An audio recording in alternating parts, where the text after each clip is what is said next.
Hello and welcome. My name is Tabitha MacDonald. I'm an intuitive coach and a healer. I want to talk to you today about something that is really important to me, and that is the topic of codependency. But before I begin, I want to share a little story with you.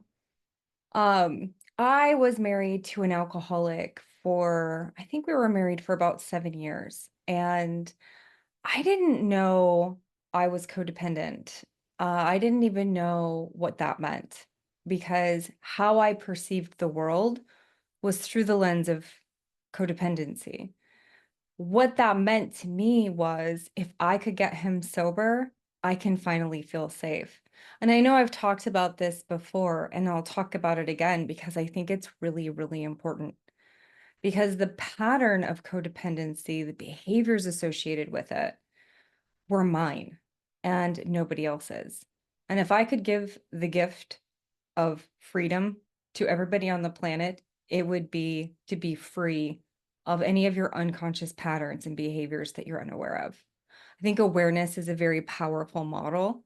And a lot of us, because we have our glasses on, our perception of the world, we don't really know that other people might not see the world that way. And I remember going to Al-Anon, like my very first Al-Anon meeting. Oh, this is great. Kira was just born, my daughter, and I knew I was in trouble because my ex-husband started drinking again and he was lying, and I could feel this sense of like panic and fear and just like misery. Like I felt powerless. I was like, this was my one chance to have a family, and I chose to have it with you, and now you're ruining it for me, and you're ruining it for my daughter. And now I'm going to relive my childhood of growing up with a active alcoholic in the home. And that was my worst nightmare. Like, I mean, not my worst, but at that time, it was the worst one I knew about. And I remember he would come home smelling like alcohol, and I would fight with him. And he would say, I didn't drink, it was no duels, or something like that. And I knew he was lying. And my gut was telling me he was lying, but I wanted to believe him. But also, I didn't trust myself back then. So, why is this important right now? I think the reason I really wanted to bring it up and talk about it today is because I've had a lot of people talking to me about the election. Now, I choose not to watch the news, not because I don't care what's going on in the world, but because I value my mental health way more than I care about being up to date on all of the stuff that's going on. And I get plenty of information from the people that come in where I don't really need to sit and watch the news. Now, our news, especially right now, is designed to keep us in a state of fear. And when we're in a state of fear, we're easier to control because we're being more reactive and we're not really aligning with our higher self. Why does this have to do with codependency? Because if you have any codependent strategies, and that's what I'm going to call them, because I don't believe in labeling people codependent or narcissistic, well, unless they're actually diagnosed. I call these like behavior strategies. They're strategies that we developed when we were young in order to cope with chaotic situations. It's much more than a relationship issue. Codependency goes far beyond our romantic entanglements. It's a deeply ingrained series of behaviors, beliefs, and emotional strategies that were developed during childhood to deal with chaos and instability. These patterns are so embedded in our psyche that we may not even realize they're shaping our reality.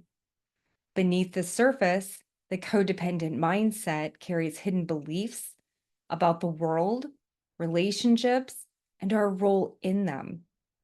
These unconscious dynamics drain us emotionally, energetically, and spiritually, keeping us stuck in unhealthy cycles that affect our self worth, relationships, our health, and success.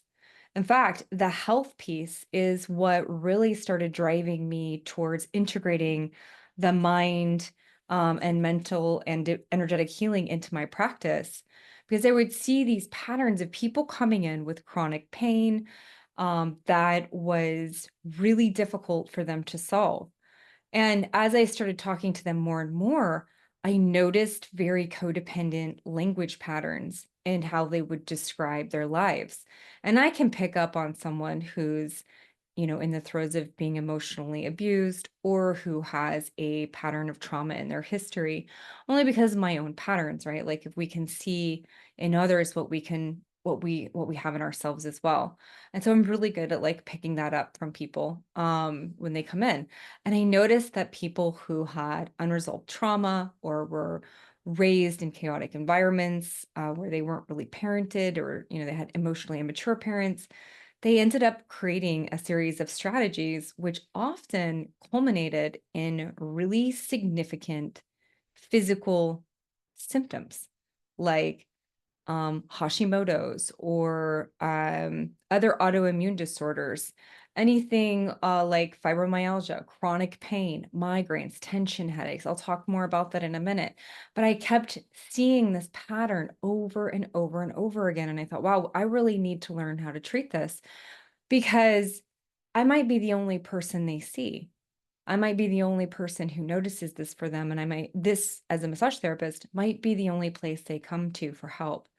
And that's really why I started expanding my knowledge and education and certifications, because I feel like wherever people are coming in for help is the first point of entry. And the more education and support that we have for anyone who's coming in with a wounding, the better equipped we are, then the more good we can do, especially as massage therapists, because people tend to unload in our offices more than anywhere else. Well, that hairdressers, let me see, I actually created a fun list. Hairdressers, massage therapists, checkout clerks, coffee baristas. Like we're kind of like the front line of therapy, 911 call operators. Like we're the ones who see people like who probably won't go in for other types of treatment and care. So understanding all of this and how to really be of service to other people is kind of part of our unwritten job description. So back to codependency. Why does any of this matter? What if the lens through which you view the world is shaped by patterns you didn't consciously choose? Codependency creates a distorted view of relationships where you feel obligated to give, fix, or care for others to feel loved or valued. Without realizing it, you may believe your role is to serve, even at the expense of your own needs, leaving you drained and disconnected from your true self. This is a really interesting pattern because when we have unconscious patterns, sometimes we transfer them from one room to the next. I look at it like if you have an issue with your like too much clutter, and we're talking about emotional clutter, you might take it and put it in one room and move it to the next and just keep moving it around. And I noticed that with my intuition and my connection to the universe, once I stopped the codependent patterns in my relationships and with my business, I started transferring it to the universe. Like it needed to go somewhere. So I basically started not making decisions unless I felt like I was fully supported by the universe and my guides. That is not operating from a place of empowerment and free will because we live in a co-creative universe. So we do not want to be in codependent relationships or a disempowered state in any area of our lives. It really creates dysregulation in our nervous system and unhealthy relationships and attachments. So these hidden beliefs not only impact your emotional health, but physical body and your spiritual energy, causing chronic tension, burnout, and a feeling that you're never quite enough. This matters because until we uncover and rewrite these patterns, we can't step into the fullness of who we truly are or live in alignment with our soul's purpose. So, what's really going on here? At the heart of codependency are hidden beliefs and unconscious agendas that stem from early childhood experiences. Here's how this might look. We have hidden beliefs. I am only lovable if I take care of others. My needs don't matter.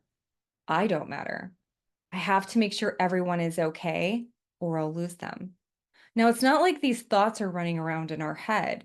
How they're showing up is in our behavior, putting other people's needs ahead of our own, not taking care of ourselves, working to the point of exhaustion, not asking for our needs to be met, or even identifying that we have needs to begin with. Can you relate to any of these? I know that this was me for most of my life, but I didn't know because it's how I always was.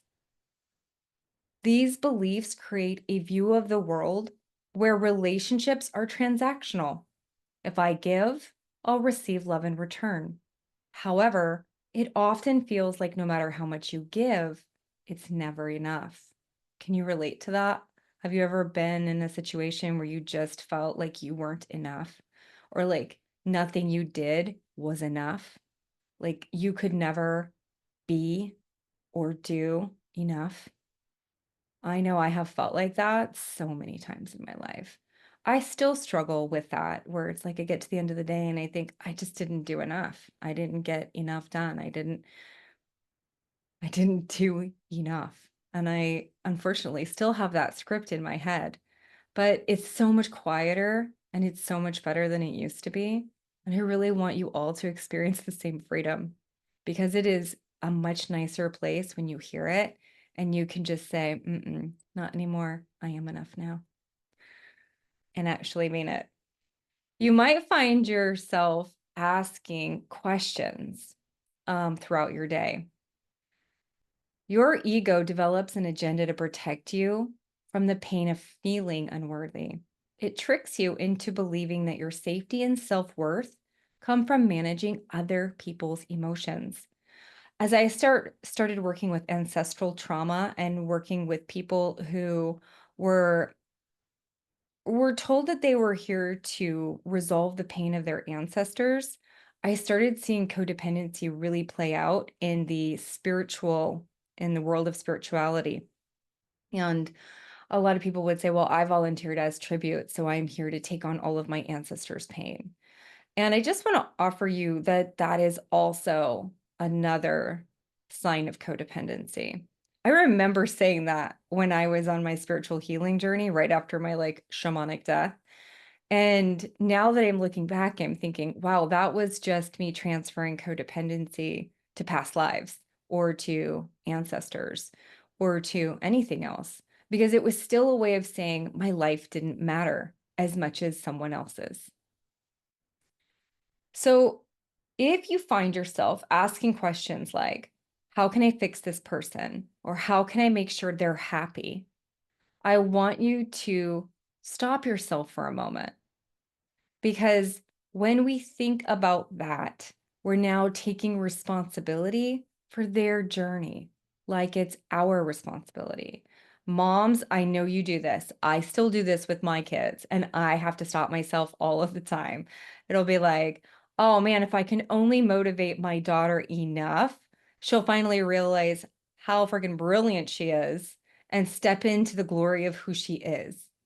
Or if I support my son enough, maybe he won't carry the same female wound that his dad did. And I know that those unconscious patterns are still running in the background, except I'm more aware of them now. So let's talk about some of the behaviors and some of the emotions that might be linked to this type of codependent behavior. And I really want to reinforce we don't want to label ourselves codependent.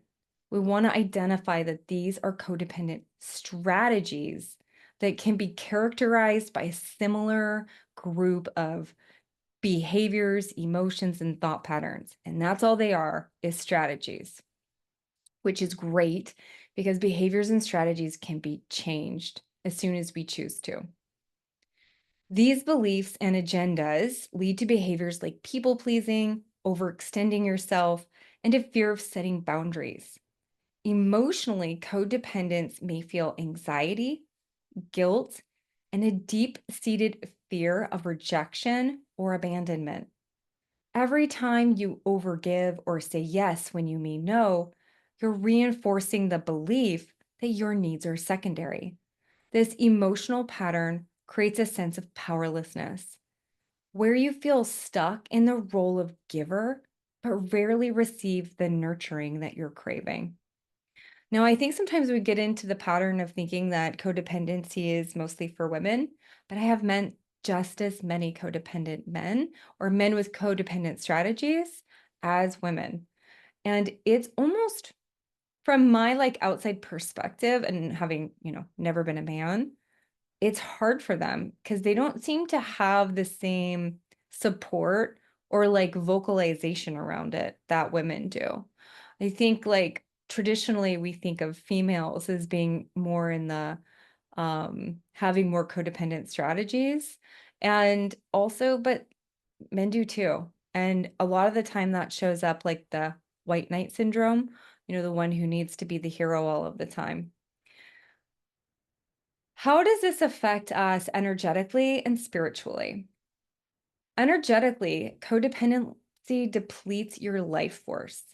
You're constantly giving, extending your energy outward to others without replenishing your own well. You're giving from an empty cup. And when you're giving from an empty cup, you're creating sickness in your body. This leads to energetic imbalances in your body, particularly in your solar plexus and your heart chakras. The solar plexus, which governs personal power and self-worth, becomes weak or blocked when you place others' needs above your own. The heart chakra, responsible for love and connection, can become either overactive, overgiving, or underactive, feeling unloved or unworthy. Have you ever been around someone who feels unlovable? It breaks my heart when I'm around those people because I remember being that person. I remember being at Tony Robbins for the first time I went to Tony Robbins, and we had an experience where we had to put our finger up our nose and tell another human being that we just met our deepest fear. And I remember I was standing there, finger in my nose, snot coming out of my face because it's a cry fest. If you've never been, it's a cry fest. And I was talking to this young guy and I was screaming at the top of my lungs that I felt completely unlovable. And it almost breaks my heart to think that that's how I used to be, but I also have so much respect for the courageous journey of healing I went on to make sure that I now know I am completely lovable. And it's funny what happens to you when you're standing there yelling this out to a stranger while you're basically picking your nose. And I mean, honestly, it reset my entire nervous system around lovability. And I no longer struggle with feeling unlovable. In fact, I actually don't struggle with that at all anymore. And I sometimes I don't even realize what I don't struggle with until I say it out loud. And then I'm like, oh, I don't struggle with unlovability anymore. I love myself like a lot. And it's not like a ego, like, oh, I just love myself. It's more of like, no, I have a deep love and respect for myself now in a way where I didn't before. And I'm so grateful for that. And I wouldn't trade it for anything. But back to my story. So we're standing there, fingers up our nose, screaming our worst fear. And I remember him looking at me going, "You are so lovable." And it wasn't like a, oh, I'm hitting on you kind of thing. It was just from a genuine heart, divine place of one human to another.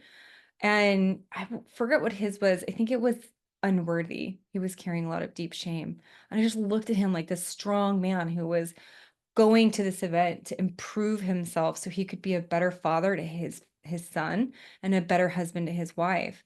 And I thought, wow, I would have given anything if my husband would have done something like this for me to be a better man in our family.